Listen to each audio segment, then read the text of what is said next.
Allô tout le monde, je vous présente Michael Clich, ingénieur forestier à l'Association des propriétaires de boisés de la Beauce. Je l'ai invité aujourd'hui à venir nous présenter le livre que l'association a mis en vente. Michael, peux-tu me dire comment est venue l'idée puis à qui s'adresse ce type de livre-là? En fait, Anne Moutin et moi, on a décidé de faire un guide qui couvrait l'ensemble des étapes de l'aménagement forestier, autant la plantation d'arbres que l'élagage, la reconnaissance des espèces compagnes, comment choisir de couper un arbre ou d'en couper un autre, c'est quoi les éléments qui devraient guider ton choix là, dans la récolte. C'est toutes des choses qui sont traitées dans le livre. Oui, l'idée un petit peu, c'est de donner aux gens des bases dans plusieurs domaines de la foresterie, en érablière, c'est-à-dire on parlait d'insectes, on parlait de champignons, on parlait d'essences compagnes, on va même parler d'essences de sous-bois, les framboises, les fougères. C'est quoi les espèces qui peuvent nuire à la régénération de nos érables? Ici, on se retrouve dans l'érablière de mon père, Jean-Luc Bilodeau, pour ceux qui l'ont connu. Moi, j'ai fait marquer par vous, justement, cet été. On voit du côté droit que c'est une partie qui a été aménagée, qui a été marquée parce que vous offrez le service. Et du côté gauche, qui a eu rien de fait, mais qui est prévu à être fait dans les prochaines années. L'avenue de travaux comme ça, c'est dans le but d'augmenter notre rendement puis de protéger les arbres qui vont avoir plus d'avenir, c'est ça? Effectivement, en fait, l'objectif premier de l'aménagement, c'est de récolter un maximum de sève sans pour autant compromettre la viabilité des arbres puis de l'écosystème au complet, parce que la beauté de la foresterie, c'est qu'on ne travaille pas avec un champ de maïs. On a plein d'espèces, on a des animaux, on a un écosystème complexe d'êtres vivants. Puis c'est un privilège de récolter ce sucre-là, mais on veut pouvoir passer ce privilège-là aux générations d'après. L'objectif du marquage, c'est vraiment de choisir les meilleurs sujets qui vont vivre longtemps dans le temps, qui vont être capables de régénérer le terrain, et puis éventuellement de reproduire du sirop d'érable à perpétuité finalement. Toi, à première vue, là, tu regardes quoi quand tu arrives dans un peuplement comme celui-ci? Ouais, c'est sûr qu'à ce temps-ci d'année, c'est plus difficile, mais il y a plusieurs choses qu'on va regarder. On va regarder c'est quoi la mortalité. C'est les arbres qui meurent, que la mortalité en cime. Quand je dis la mortalité en cime, c'est vraiment des arbres que le branche du top de la cime sèche en descendant. Okay. Une branche qui sèche versus un autre, c'est pas nécessairement caractéristique de dépérissement d'érablière, mais la sénescence de toutes les petites ramilles du haut de la cime qui descend vers le bas, là, ça, c'est vraiment typique d'un dépérissement d'érablière. Pas la même affaire que si j'ai moins de cheveux en haut. Ah, c'est pareil pour moi. Ah, OK, ça veut dire qu'on n'est pas en train de dépérir. Là. Non. Mais pour les arbres, c'est un signe de dépérissement. Exactement. Ça signifie quoi? C'est un phénomène un petit peu complexe. Il peut avoir un besoin au niveau du sol, mais il peut avoir aussi des problématiques d'envahissement, par exemple. Des envahissements par le hêtre à grande feuille. Ça peut être le sol, ça peut être la compétition. Ça peut être trop d'eau, pas assez d'eau, la sécheresse, ou un surplus d'eau, je sais pas, un fossé de chemin qui se jette dans ton érablière puis est en forme un petit peu de cuvette. Ton sol il est pris avec cette eau-là. Les érables, on sait que c'est des espèces qui tolèrent mal l'humidité. Okay. Les érables à sucre vivent bien sur des sols bien drainés.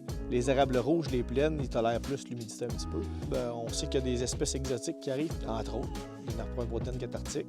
Ça, c'est quoi, ça? C'est un arbuste qui, présentement, à l'Estrie, au port de notre territoire, on commence à en avoir en Chaudière-Appalaches, okay, qui peut envahir le sous-bois de nos érablières puis diminuer la régénération des érables à sucre. Okay. Est-ce que vous traitez aussi des plantations là-dedans?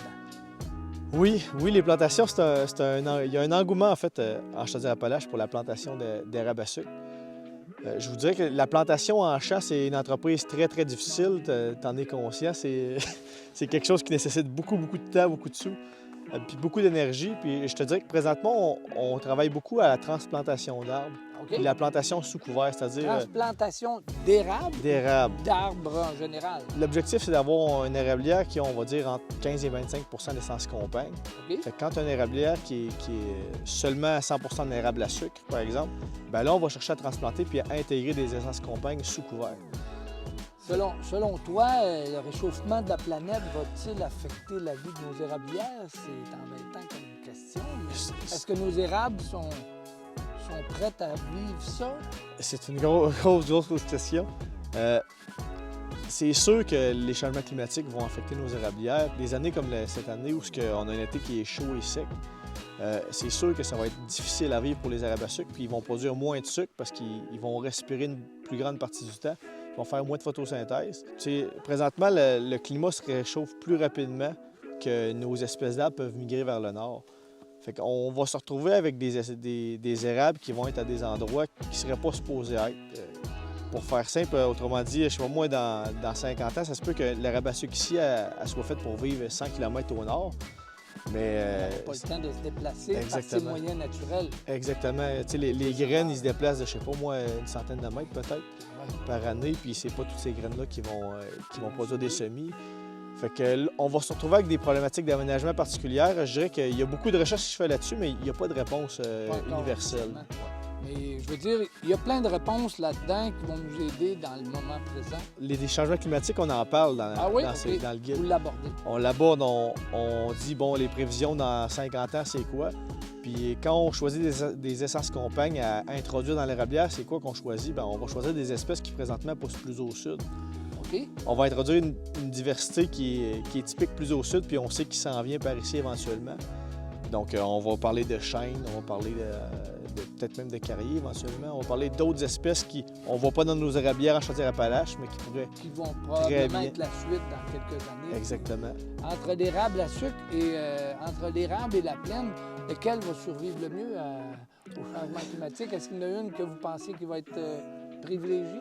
Bien, c'est sûr que de l'érable à sucre, il va tout le temps en avoir, puis l'érable rouge, c'est pareil. Je pense que l'érable rouge, c'est une espèce qui est beaucoup plus plastique, c'est-à-dire que l'érable rouge, elle s'adapte à beaucoup plus de situations. Elle s'adapte à des sols plus secs, des sols plus humides. Elle est beaucoup plus polyvalente dans les endroits où elle peut pousser. Donc, c'est sûr que je crois que l'érable à sucre va trouver ça plus difficile que l'érable rouge. Mais encore là, il y a beaucoup de variables qu'on ne connaît pas. La seule chose que je dirais que l'ensemble de la communauté scientifique s'entend pour dire, c'est que la clé du succès de la survie de nos érablières, ça va être la diversité. Les érablières 100% d'érable à sucre, c'est beaucoup plus à risque. Les insectes que vous parlez, oui, d'apprendre à les reconnaître, puis apprendre à pas paniquer. Ouais, comme ici, on a beaucoup de bouleaux. Là. On passait à côté tout à l'heure.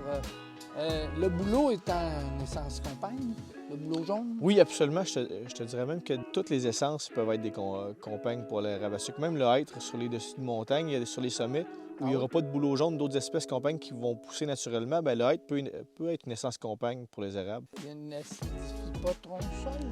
En fait, je ne veux pas faire causer une surprise, là, mais la feuille d'érable est plus acide que la feuille d'hêtre. Okay. La seule espèce dans une érablière qui a une feuille ou une aiguille plus acide que l'érable à sucre, je pense que c'est la pruche, si je me souviens bien. Fait que naturellement, une érablière pure va tendre à acidifier son sol et à l'appauvrir. La problématique avec le hêtre, c'est que souvent, il est très, très envahissant puis il empêche la régénération en érable de pousser d'une part. Puis d'autre part, ce qui va arriver, c'est que les feuilles de hêtre, elles se décomposent très lentement. Puis ce qui va arriver, c'est qu'il va se créer un tapis épais de feuilles de hêtre. Et les graines d'érable, quand elles vont tomber sur ce tapis de feuilles-là, elles seront jamais capables de percer jusqu'au sol, puis finalement, ils s'établiront juste pas. OK, c'est le pourquoi qu'on n'aime pas beaucoup. Exact. On le déteste pas, le hêtre, c'est juste qu'on veut contrôler son importance dans la forêt. On veut contrôler son abondance. Nous, on loue un épandeur à chaud, puis cet été, il y a eu un bon engouement là-dedans. Est-ce qu'on peut déduire que dans une érablière, comparativement à quand les érables ont commencé à pousser, les arbres, en général, tombaient et régénéraient leur sol et redonnaient de la vitalité au sol, ou si c'est carrément le contexte climatique qui rend qu'on est obligé d'aller amender nos sols maintenant?